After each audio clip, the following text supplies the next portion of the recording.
us at a later date. But today, we have a really fascinating discussion with Miss Martha Martinez, future, almost there, Dr. Martha Martinez, um, on the power of language, enriching minds, bridging cultures. So you'll see that what we're going to be talking about today is how do we use language to bridge across differences? How do we use language to enrich ourselves, enrich our students' academic success? Because Martha, I'm sure that Ms. Martinez will share, there's a lot of studies and research that shows that access to high quality language instruction equates to more well-prepared students.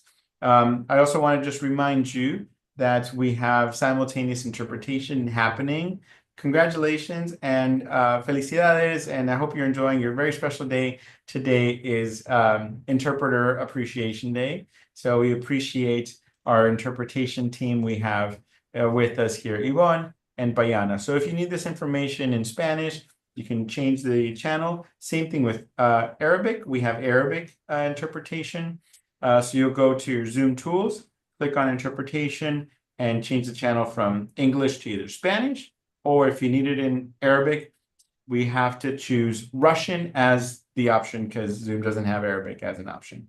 And with that, thank you for being here. And I'll pass it over to my colleague, Ms. Martinez. Well, thank you, Dr. Cisneros. Good afternoon, everyone. Buenas tardes. I am Marta Martinez. I have been in the district. This is my 31st year in education.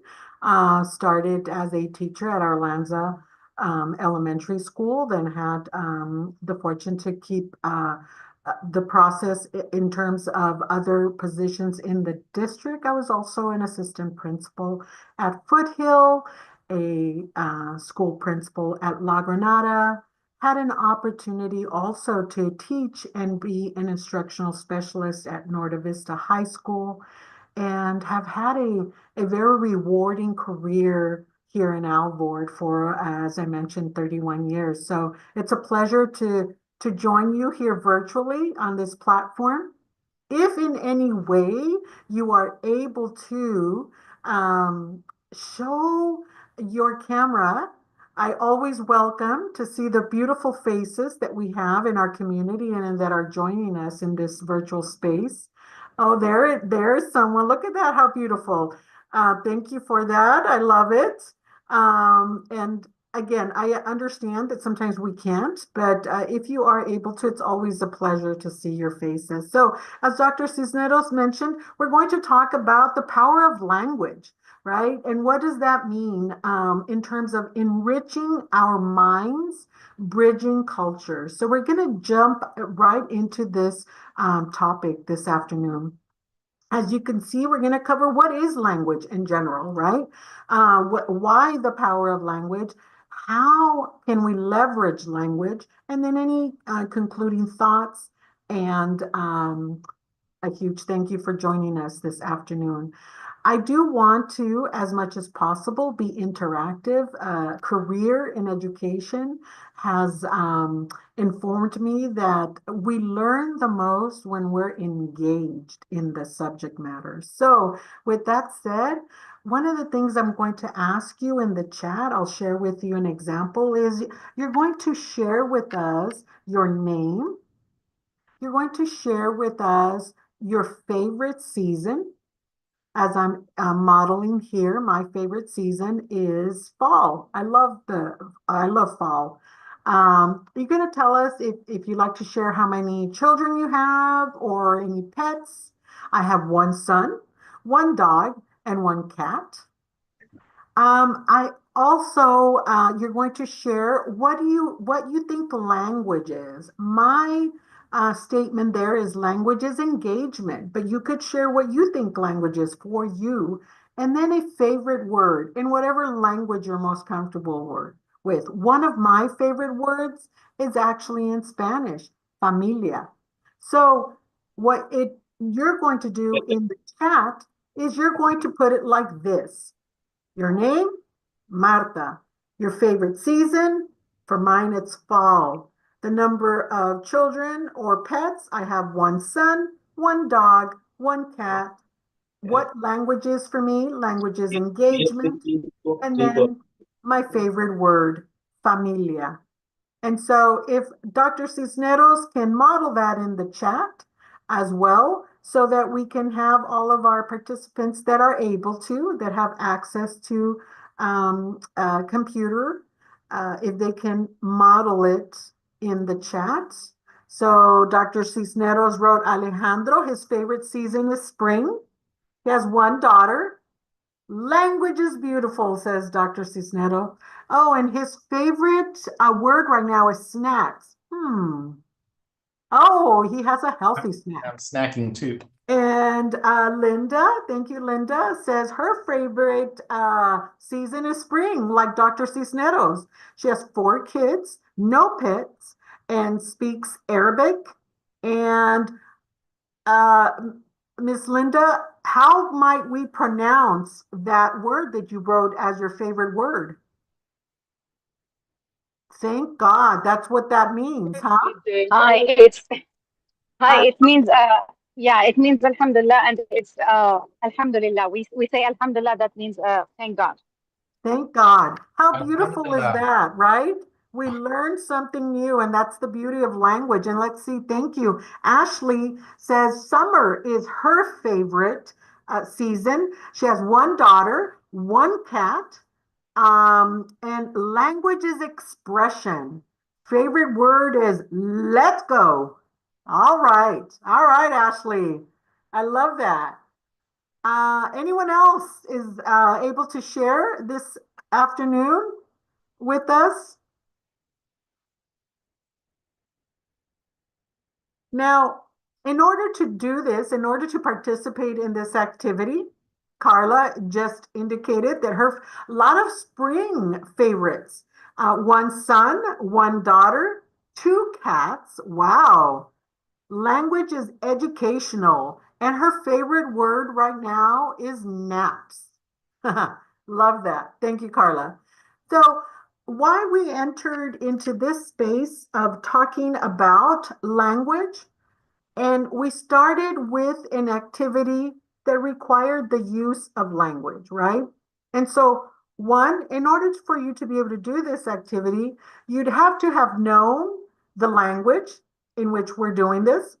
You'd also have to have been able to understand and be understood, right? So, this is an example of the power of language. The other thing that it enabled us to do very quickly through asking and sharing some words and phrases, we got to know a little bit about each other. So, language brings us together. Language can connect us and bridge across cultures. The fact that most of you, your favorite season is spring. That's a connector for us. The fact that some of us have dogs and cats, that's a way to connect as well. We tend to have more in common than we have different. And language shines a light in that. And that's one way we use language to bridge cultures. Thank you for sharing. Those of you that engaged in this activity, I really appreciate you doing that. We're going to move on and talk about what is language. We shared what we thought was language. Those of you that put it in the chat, what does the dictionary say, right? The good old Oxford Dictionary. So the dictionary basically says that it's a method of human communication. Rather important, I would say, right? If this is how we as humans communicate through language, then it's important. And so as we delve into language, um, we want to be able to understand and have a shared understanding and appreciation of what language is and how it shapes our experience. So, key points here. Language is more than just words. It's how we express thoughts, our emotions, our identity, and our culture. Language reflects a unique world view and a set of values. Language is learned socially. right? That's what distinguishes us from other forms on this universe, right? We learn to communicate, and it is a social behavior. And it starts in the home. And then it expands into the community and school. And then there's a little quote there that says, language is the means of getting an idea from my brain into yours without surgery. Let's think about that for a minute. What does that mean to you when you hear that quote, when you read that quote? What does it mean? And if you can write something in the chat, or if you can just unmute and tell us, what does that make you think about that quote? Language is the means of getting an idea from my brain into yours without surgery.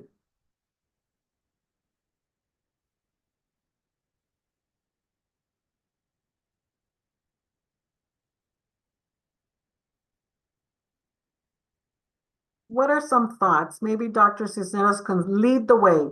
Absolutely. I just didn't want to dominate. Jump in. Yeah. So language is the means of getting an idea from my brain into yours without surgery. Obviously, we're not going to crack any skulls to get our point across, but I think that there is a lot to say about nonverbal communication and body language. That's all limited. The way to really make sure that you're understood is to use your language. Like when my daughter was little and she would get frustrated, she would hit or she would cry or she would throw things, right? So we would tell her, use your words, use your words. You're a big girl. And so we were letting her know that in order to communicate effectively, you can't just react, you have to use language. Thank you for that. Any other thoughts? It's a way to deliver thoughts. Yes, says Linda. What else? As parents, why is it important for us to really capture that understanding and help our children understand that whatever's in their mind and their heart, they're going to have to use language to be understood, right? That is so powerful for our little ones to understand that. As Dr. Cisneros mentioned, oftentimes when children do not know or cannot express themselves verbally, they act out. But it's not just children. We as adults do it too. If we're feeling upset with a friend, a coworker, a spouse, and we don't communicate this, we often communicate it in nonverbal ways, right? But no one is going to be a mind reader. So we need to use language to understand and be understood. And where does that start? That modeling of using language to understand and be understood starts where?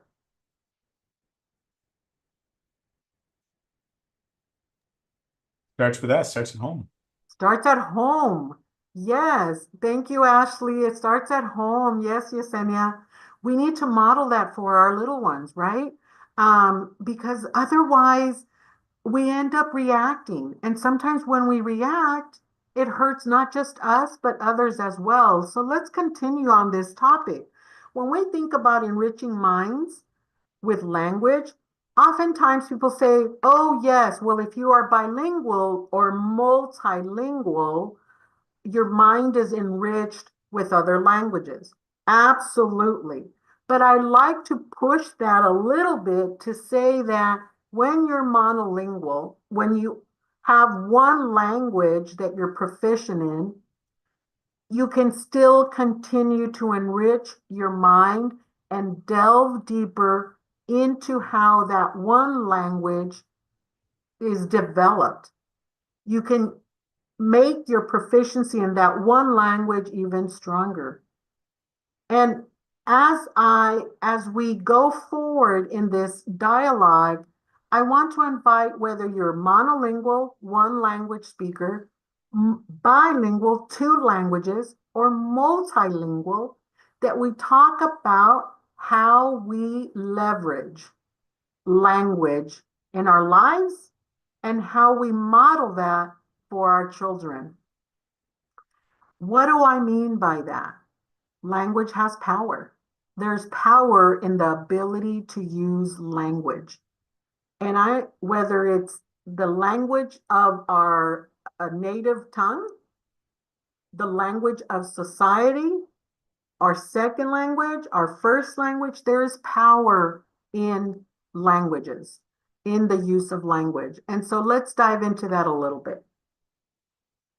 So, why is it so important to develop one or more languages? Well, one, it supports brain growth, cognitive understanding, connections in our mind, right? We also know that people who study language, whether it's their own language or additional languages, they study the rules of language. They study synonyms and antonyms. How do I say this differently? What's a better way to make myself understood? If I say it this way, will this upset the other person? If I say it this other way, will that have a better result? People who study language, again, whether it's their own native language or multiple languages, tend to make more and stronger connections, cognitive growth, and academic achievement. They tend to do better in literacy and other areas.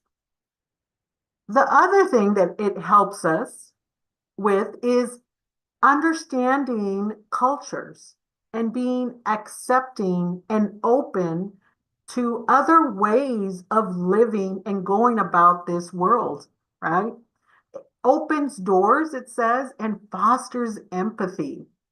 Think about the word family. I mentioned that that's one of my favorite words.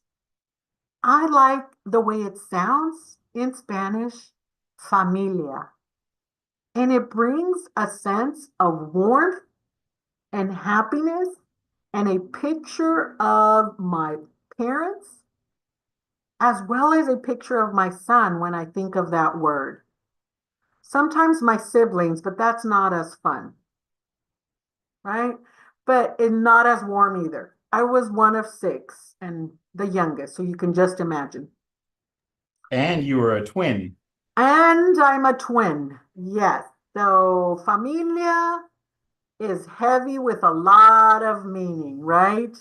One of the things we want to think about is, for example, how might we have someone that speaks Arabic, right? How might you say family in Arabic? Familia. Family and familia, by the way, in English and Spanish, they are cognates. They come from the same root. I wonder how it's said in other languages. Like, that's interesting to me, right? And it Right. allows us to enter into other worlds. Yes? Oh, Osra? Osra. Am I saying it correctly? Yes, it's Usra. Osra. Oh, Mhm. I love it. Osra. Oh, that's pretty too. Familia, family, Osra. Love it. Thank you so much.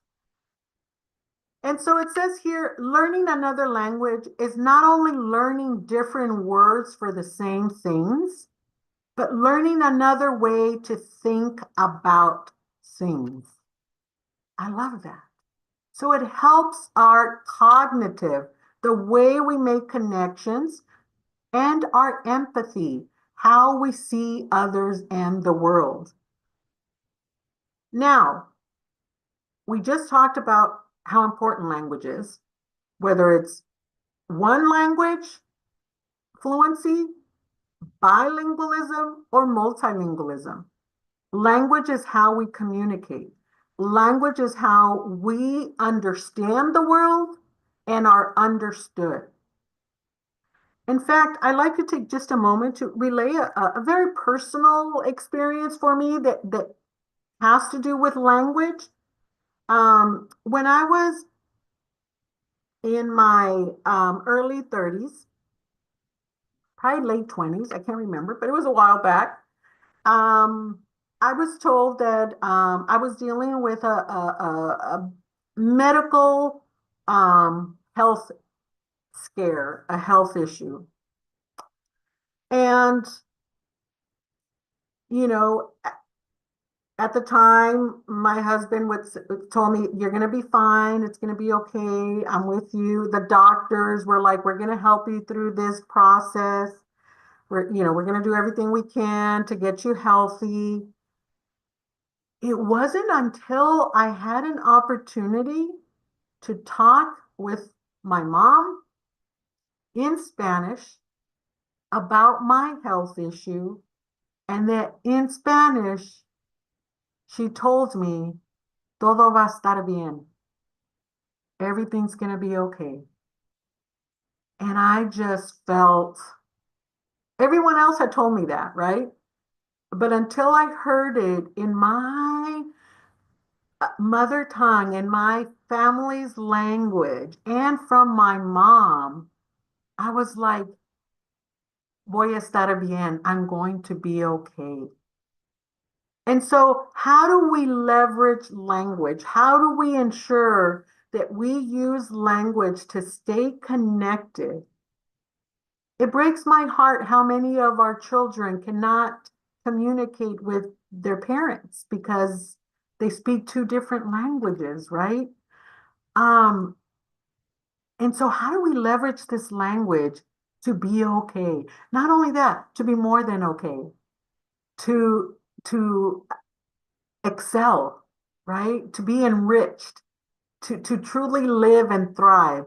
And thank you, Jonathan. You said you felt that, right? You probably went through something similar. I'm assuming, and I hope that you are okay. So we're going to talk about how do we leverage language.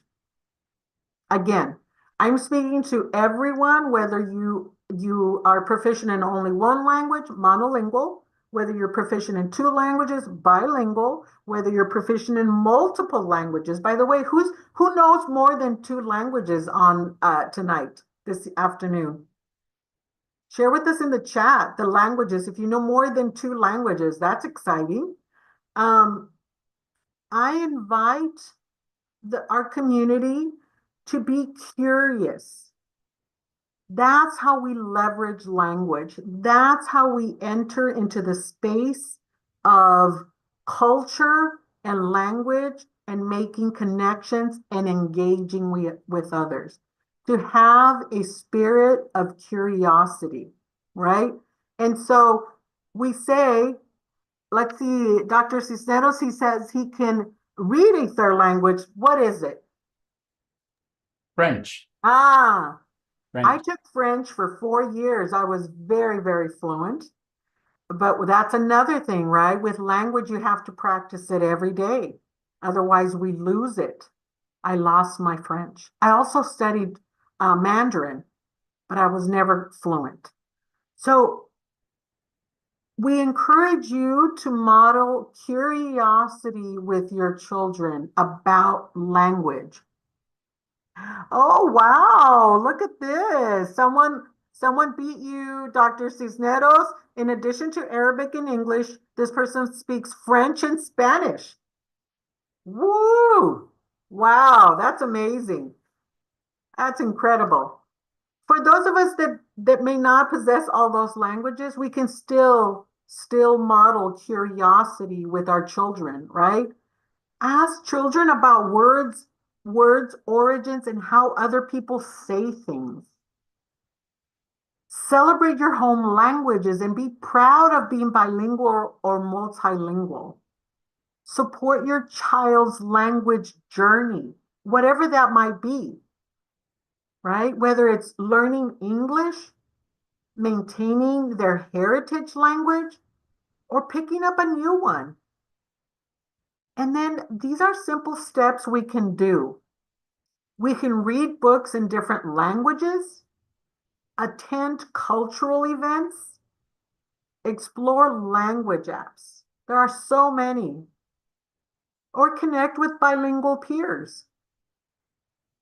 A call to action we're making is we invite families to reflect on their own language stories and talk with their children about what language means to them. Is there someone this afternoon that would like to share their language story? What does language mean to you? What has been your journey? And how you try to instill curiosity in your children about language. Huda says she's looking for classes in Spanish. I love that. We need to reach out to Mr. Medina, Dr. Cisneros, because I know we offer English classes, but wouldn't it be awesome to also offer Spanish classes for the community?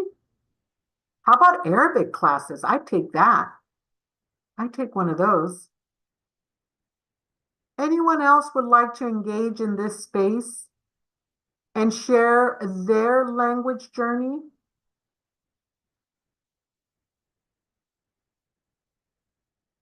I know I have faith that there's going to be one person who's going to do this. If nothing else, Can because I do it? oh, who's this? Yes, please. Huda. Yes, thank you. Thank you. My native language is Arabic. Like I was raised and learned, finished my education in both Arabic and English. Arabic is is difficult, but learning the language, you have to love it to be able to learn more and more. And of course, reading is the key. So my dad, he's a good reader. He like he enforced us to read so much. He used to buy a lot of books, a lot of newspapers. And I'm from that generation who was raised finding a newspaper by the door. So I'm trying.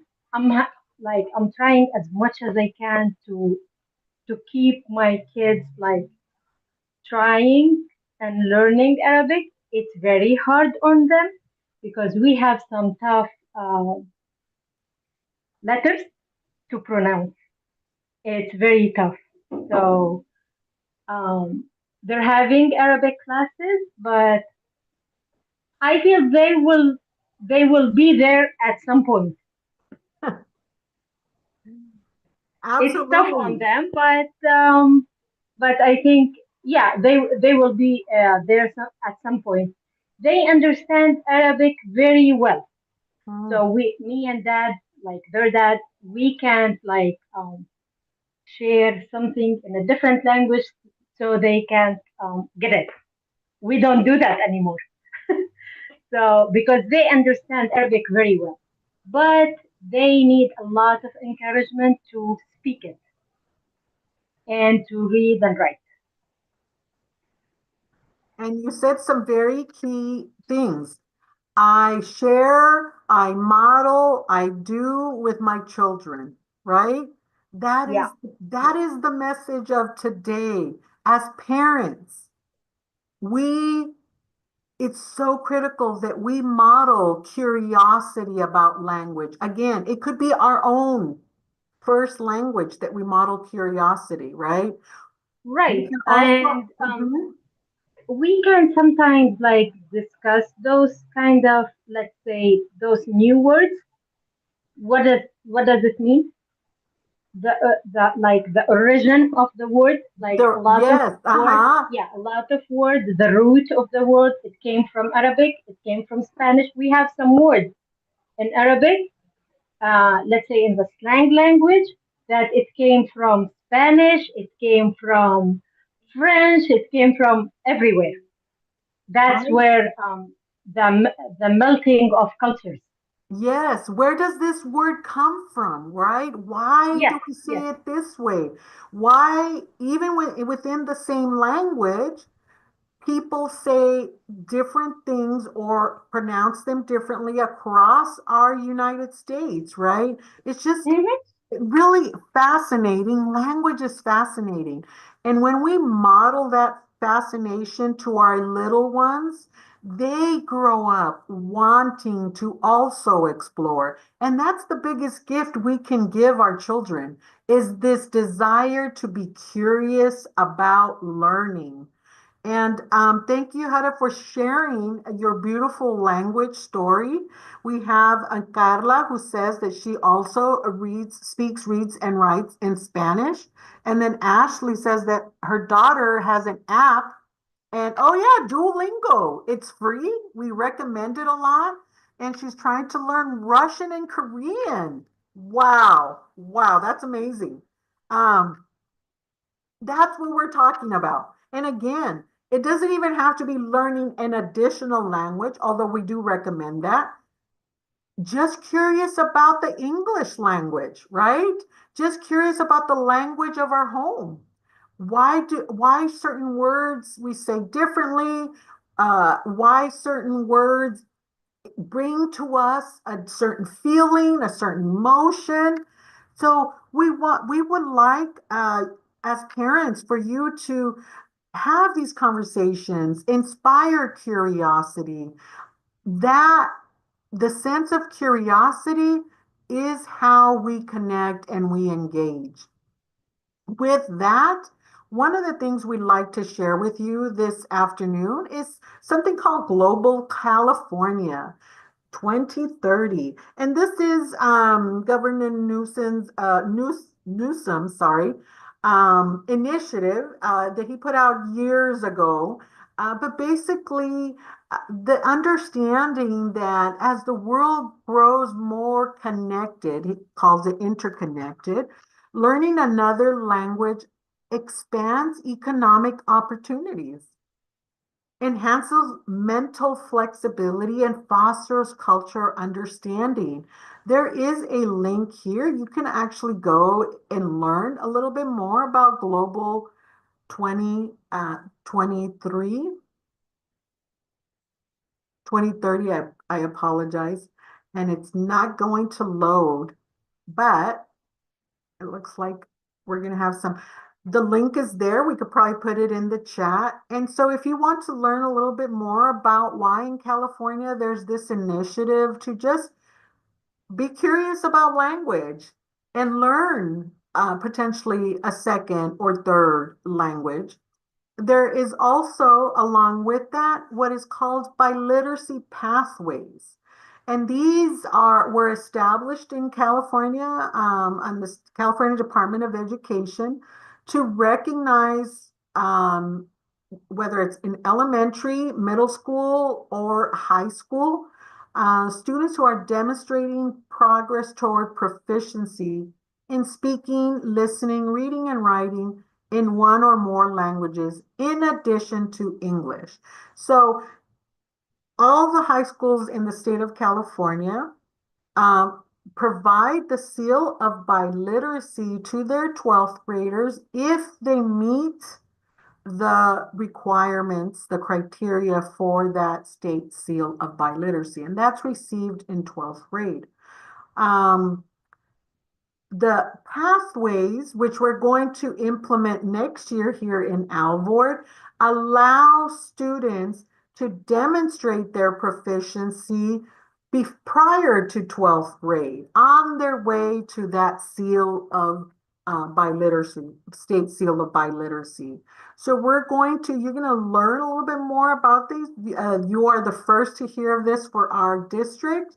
But next year and moving forward, we're going to be recognizing fifth graders and eighth graders who also meet the criteria. And that's basically they have to score at a certain level on our state assessments in English that they already take.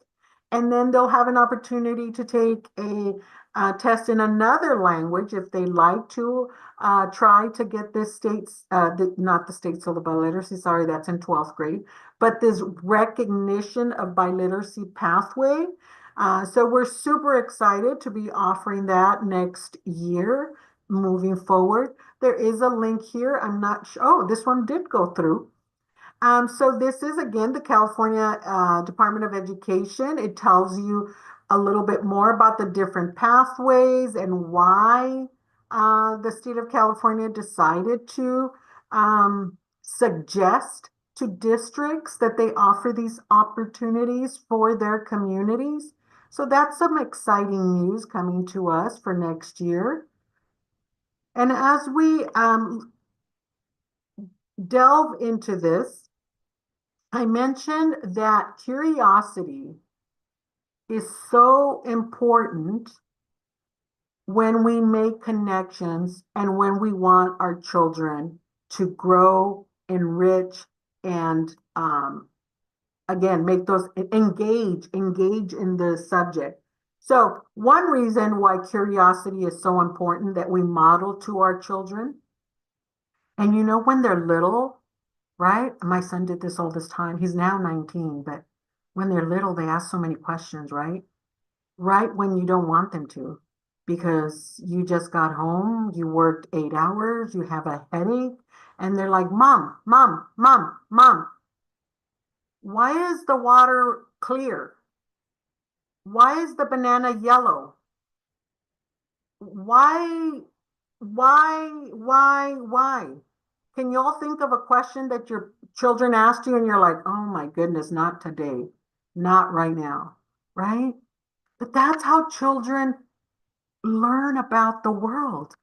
We want them to be curious. It is actually how our brain is geared. It is biology.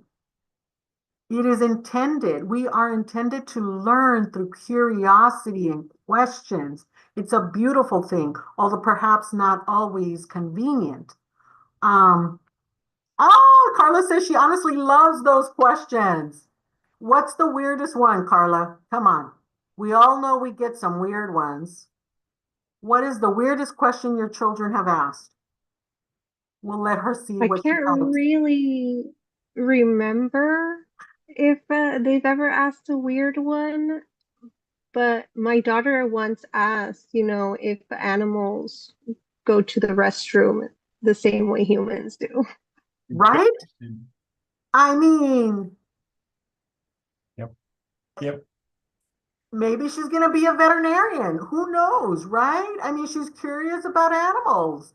And so it's this curiosity that helps us make sense of the world. It is a high level of intelligence, of connection. We want to foster curiosity, right?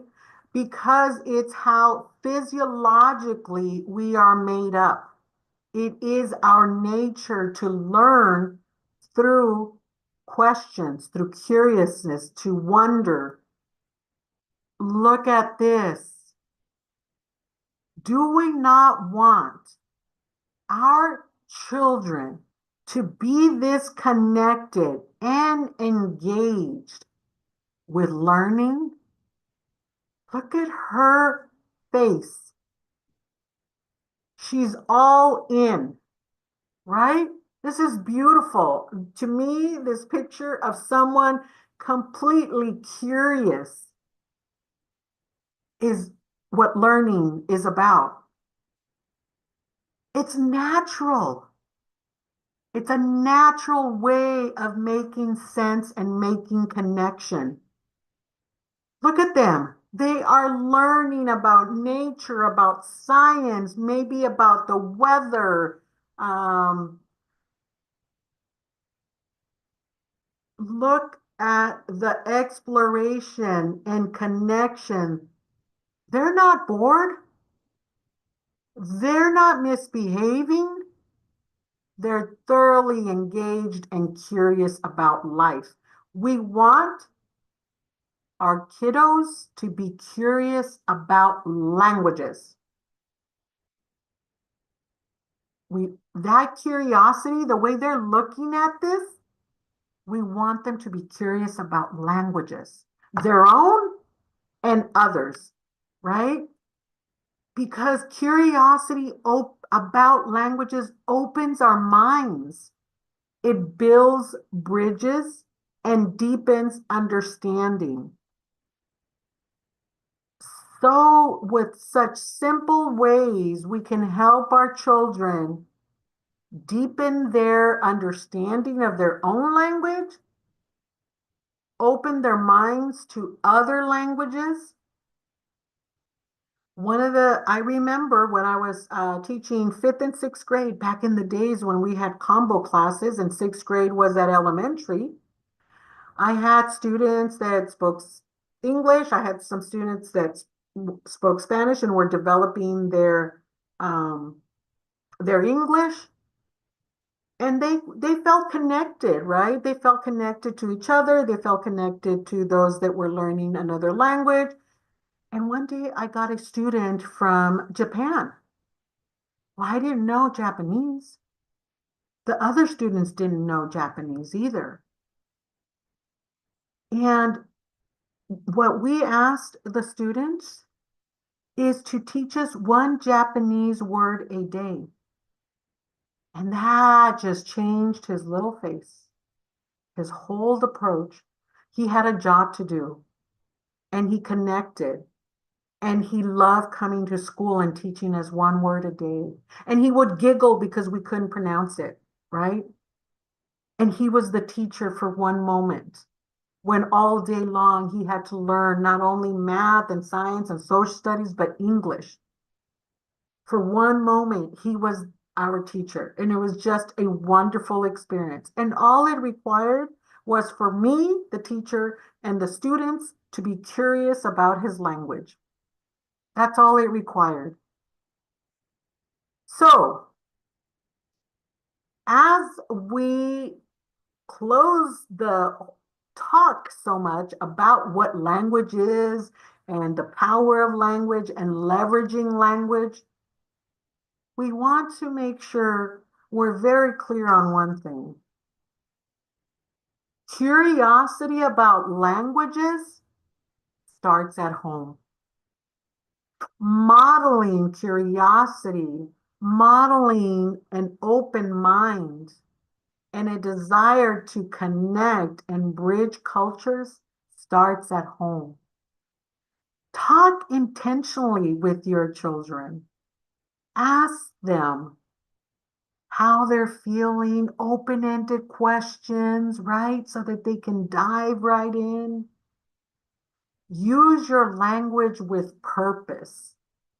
There's a reason why. And remember, I'm sure people do this still today, this day when my son was little, we would go to the grocery store, right? The daily tasks that we had to do. And I would use that to tell him about all the different fruit and all the different types of condiments and items at the grocery store to expand his vocabulary so that when he was ready, when he started school, he had so much already with him, right? And that doesn't matter if it's in English, in Spanish, in Arabic, in Japanese.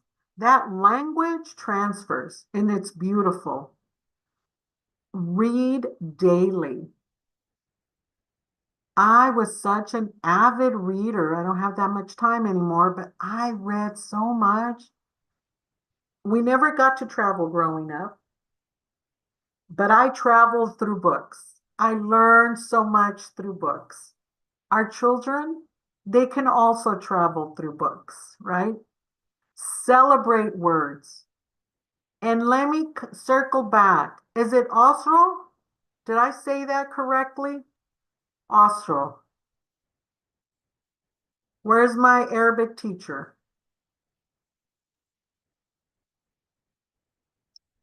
Did she have to leave maybe? I hope I said it correctly because remember, practicing new language requires lots of time. Ostro. I hope I said it correctly. I'm going to practice it. Dr. Cisneros is going to hold me accountable because it takes practice to learn new words, right? And so I celebrate the beauty of Ostro. the beauty of family. And then sing. Sing in English, sing in Arabic, sing in every language you can. Do play on words. Language is beautiful. It is how we understand each other and we make ourselves understood. It's fun. It's enjoyable. It's a treat.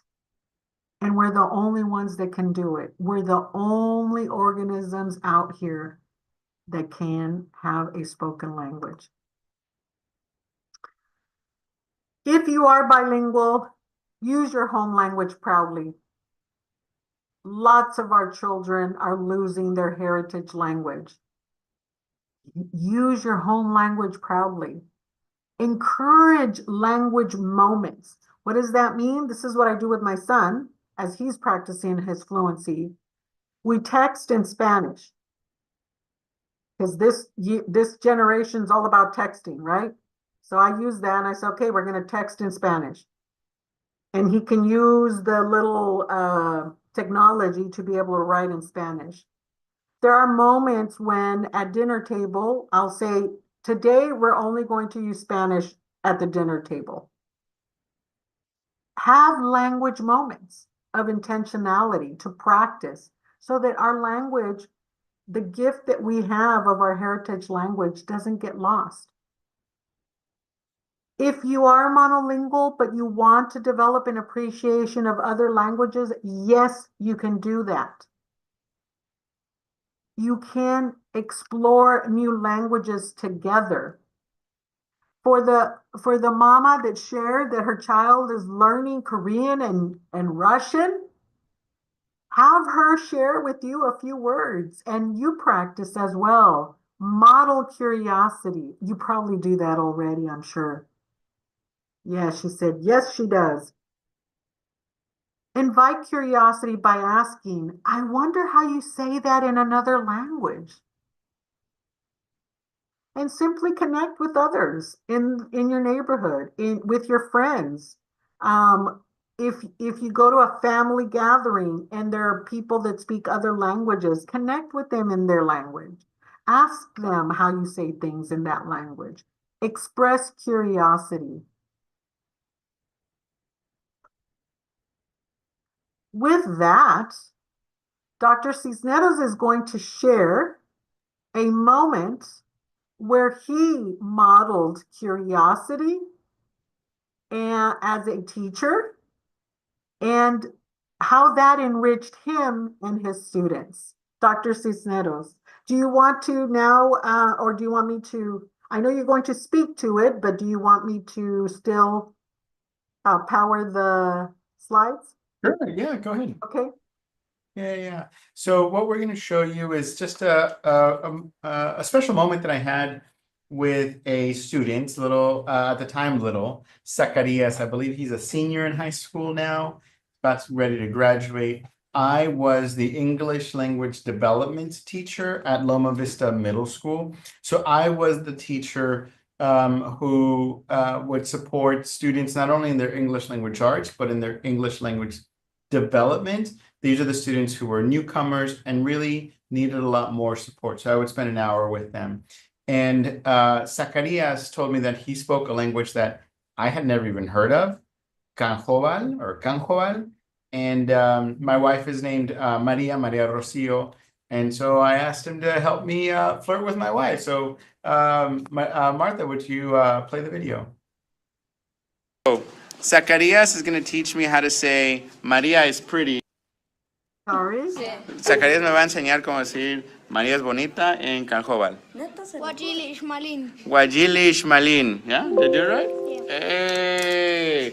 He is learning English. I am learning Canjoval. Yeah. All right. Yeah, and so when I learned about Canjoval, I had to learn something about it. You know, when I was in high school and I had friends from other countries, I would ask them to teach me all of the bad words. And now I've matured and I asked them to teach me something a little bit more appropriate and healthy. And so it was just a very special moment that I had with my students, and I'm going to remember Zacarias for as long as I live. What do you think? And I'm asking our audience here, how do you think Zacarias felt?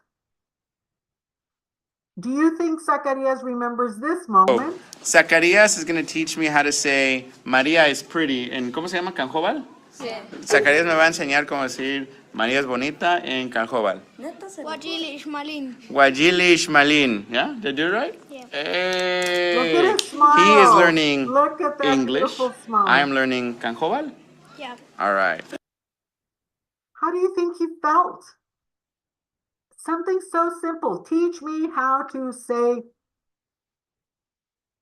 Maria is pretty. In this case, his wife. How do you think he felt? Appreciated, included, and seen. Yes, we all want to be included and seen. All of us, whether we're little or we're adults, we all do. And so language helps us do that. Language is the vehicle by which we help people feel included and seen, and how we feel included and seen. And so I hope that today was helpful in Zacarias is going to teach me. Reminding you. Oh, Dr. Cisneros says he got a bit emotional reminiscing about that class and that student. We touch people's lives and they do the same for us, right? And language is so powerful. Language can be used to connect. Language can also be used to bully and hurt. Let's model to our children how we can use language to build bridges, to make people feel seen, to express how we feel in a safe manner. I hope, if you hadn't already thought so, I hope that after today you're re-inspired to look at language as a beautiful gift we are given, and that we continue to cherish and polish and grow and develop, because language, just as we develop it, can also be lost.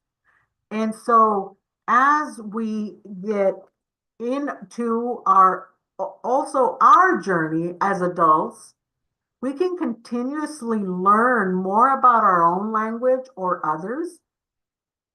But the most important job we have as adults, parents of children, is to model curiosity about other languages and our own. What are some final thoughts anyone would like to share as we come to the closing of today? Any takeaways, anything that, let's see, Tessa Curler, I'm probably not saying it correctly. You're gonna have to unmute and teach us. Yeah, That is, sound right. Yeah. And then Svetlana says Spazivo. Spazivo. Yeah, you guys, we need to hear it. That's right. Let's see. How do you say thank you in Russian? Спасибо. Oh, спасибо. Спасибо. Yeah, you're doing great. Spasibo. That's so beautiful. Thank you. Spasibo. And Russian. спасибо, a huge спасибо for this meeting, and for, I appreciate it. So спасибо, big. Thank Oh, I you. love it. Russian. Yeah. Okay. And how about in Turkish? Yeah. Teşekkürler. Oh, you're going to have to say that slowly. Say that again.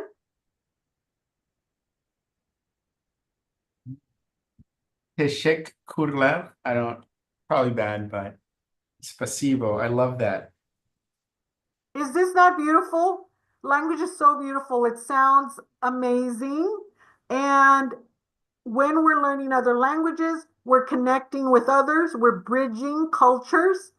when we're expanding our own minds and we're building connections in our brain, which is what we want to do to ensure that we continue and push those fears of dementia and Alzheimer's away, right? We know that when we make connections in our brain, that makes our brain healthy. It's like exercise in the gym for our brain. Shukran in Arabic. I probably didn't say that correctly either, Dr. Cisneros. I think that was Shukran. shukran. Shukran in Arabic. Yeah. Well, you've given me the gift of new words in other languages. Thank you so much. You've enriched my life, my expanded and enriched my brain as well, my cognitive ability. And oh, we did get it right. Yeah. I just thank you. You had an opportunity to do other things this afternoon, I'm sure, but you chose to spend it with us. And for that, I am eternally grateful. It's a pleasure seeing you. Those of you that I can see, I love looking at people, right? Like, oh, look, Carla. See, I see Carla. Asha has a beautiful picture on her Ashley Briseño. I mean, like, wow, look at that. That's a beautiful picture. Anyway, I had so much fun. And I'm grateful for you joining us this afternoon. Grateful to Dr. Cisneros for hosting it. And of course, I've always said the hardest working person in the room is always the interpreter. And so we have two tonight, correct? Mm-hmm. We So have a big shout out to both of them. Yeah, shout out to Yvonne and shout outs to Bayana. Thank you. Bayana? Bayana, All right, and Yvonne and Linda, it's always good to see you too. Thank you. I see you in the chat. And yes, Ashley, that picture is awesome. Wow. I wish I could say that about my pictures, not like that.